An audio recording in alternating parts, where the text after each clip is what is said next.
Madison's a highly educated town with the university and the government, and we have a lot of conversations about equity and about diversity.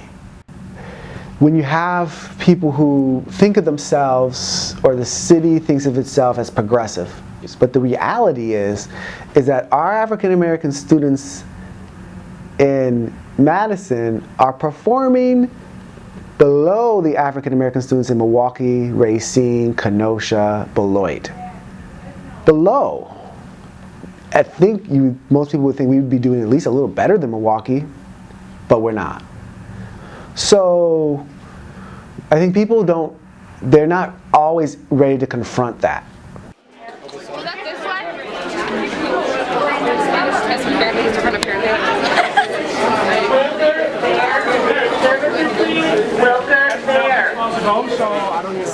To keep myself motivated and to prove all these teachers wrong who told me I would never be anything in life, to prove society wrong, one on the achievement gap and one going to college, I just kept myself motivated. I need to return this grade. My locker is really dirty, so yeah. There's a lot of stuff. Just get worse and worse.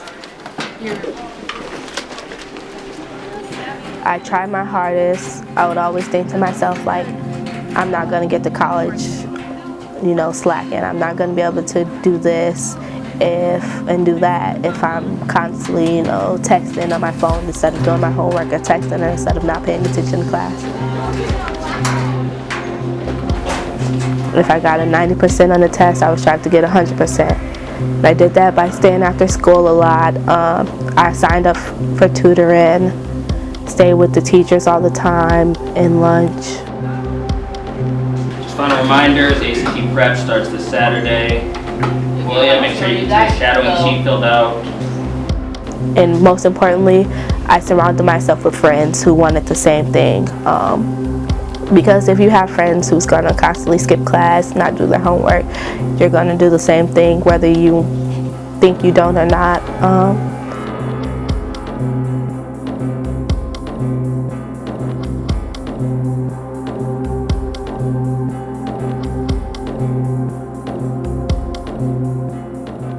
Hi, I'm Shakobi McGee. I'm president of Black Student Union at Madison Memorial.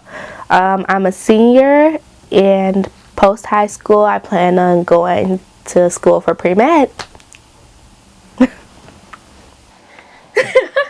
Disney Mickey.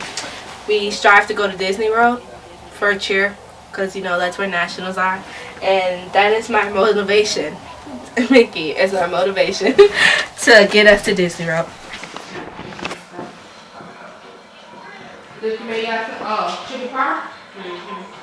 Do we still have to meet? Kobe, but Yeah, I took my favorite cereal. Because he asked for them. Well, I took him to the grocery store, and for some reason he asked for Fruity Pebbles. He how you know that's my favorite cereal? He only doesn't eat Fruity Pebbles.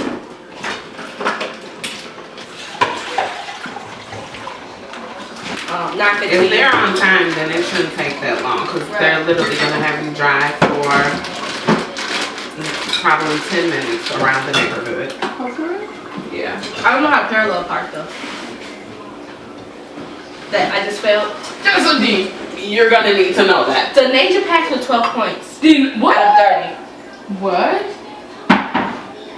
I'm taking my driver's test soon. You may want to practice how to parallel park. Yeah. In somebody else's car. And somebody else's car. somebody Not Uncle Nate. Problems I had in Madison was trying to prove, sadly, to my teachers and to my school that I wasn't going to be, living off government assistance, or I wasn't going to be just working at a fast food restaurant. I wanted to be someone, and I was going to be someone. I wanted to go to college. I guess that was just my hardest struggle, trying to prove to my teachers and trying to get my teachers' attention that I'm not like everyone else. I'm actually trying. I might not be as smart as all the other students, but I actually try harder, and I will try harder to get there. So I guess the hardest thing for me growing up in Madison was just trying to prove myself to the people who I thought I would never have to try to prove myself to. No. Here. Call me. Are you fighting? What, Lenore?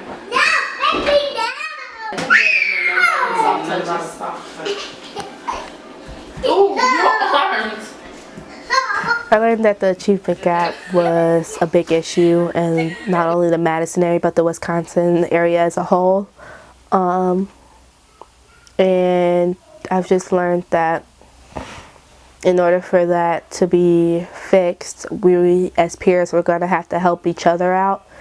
We have a system in BSU that we learned in the past. It's called Mom and Pops, pretty much just looking out for one another. If we see one of our black members or black friends, not doing too good in school, we're supposed to at least try. We can't make them or force them to do anything, but we can't just walk past them and pretend like we don't ignore them, or better, more engage in their activities. We're supposed to be like, hey man, you know where you're supposed to be, where you're supposed to be, get there, like you need any help with anything. Not that we're better than them, but we don't want to see each other fall, and we have to find a way to pick each other up. Right, so what drives a lot of the national data are poor urban schools, and in some cases poor single race rural schools that are students of color, right? So these are schools that are 80% or higher of color. They're in places that are not well funded. They don't do well. That drives the gap, and that accounts for a lot of it, right? But Madison doesn't fit that. That's not the Madison gap, right?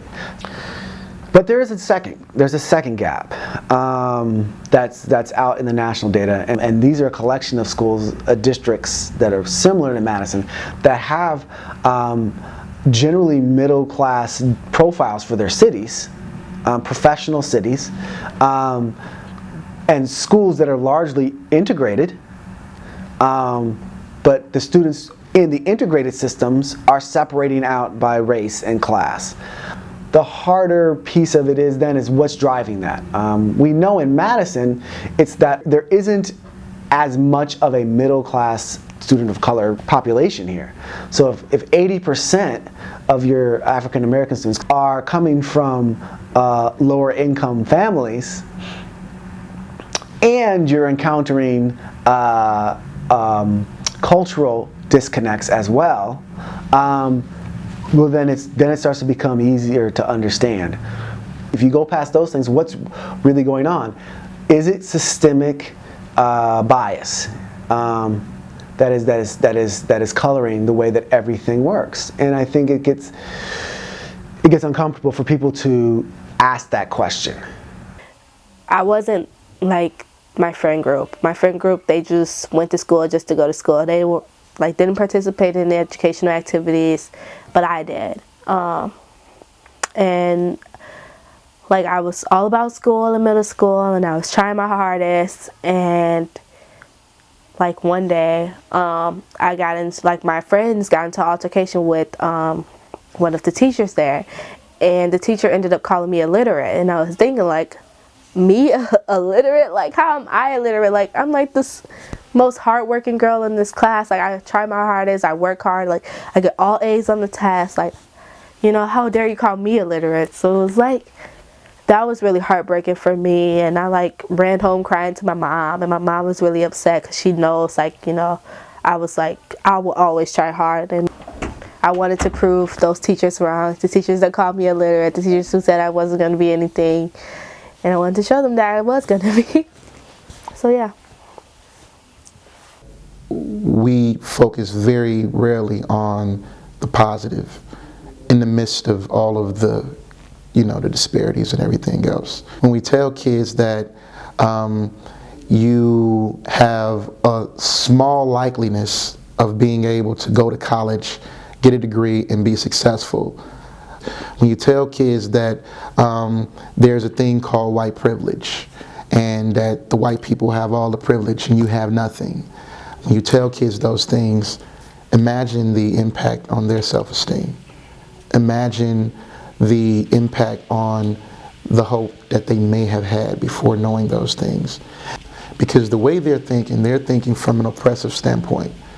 They're thinking that no matter what I do, I'm not going to succeed. That's what they're thinking.